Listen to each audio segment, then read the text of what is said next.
Ledakan yang diduga berasal dari sebuah bom terjadi di Polsek Astana Anyar, Bandung, Jawa Barat, Rabu pagi ini. Dalam video yang sudah ramai beredar di Twitter, terlihat kepanikan di jalan dekat Mapolsek Astana Anyar.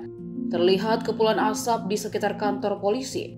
Seorang anggota polisi lalu lintas bahkan tampak panik meminta warga agar menjauh dari gerbang Mapolsek. Dari informasi yang beredar, pelaku yang diketahui seorang laki-laki itu awalnya menerobos masuk ke dalam Mapolsek saat anggota sedang apel pagi dengan membawa senjata tajam. Pelaku bom tewas setelah 3 anggota polisi dikabarkan alami luka bakar. Motor pelaku bom juga masih berada di luar Mapolsek yang jadi sorotan karena tulisan di motor tersebut. Sementara itu, informasi terbaru Datasmen Khusus atau Densus 88 Anti Teror langsung ke Polsek Astana Anyar, Bandung, Jawa Barat terkait dugaan aksi bunuh diri yang terjadi pagi ini.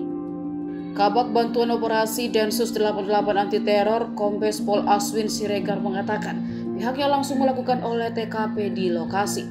Selain itu, Aswin mengatakan Densus 88 Anti Teror juga masih mengumpulkan barang bukti sisa-sisa ledakan di kantor polisi tersebut.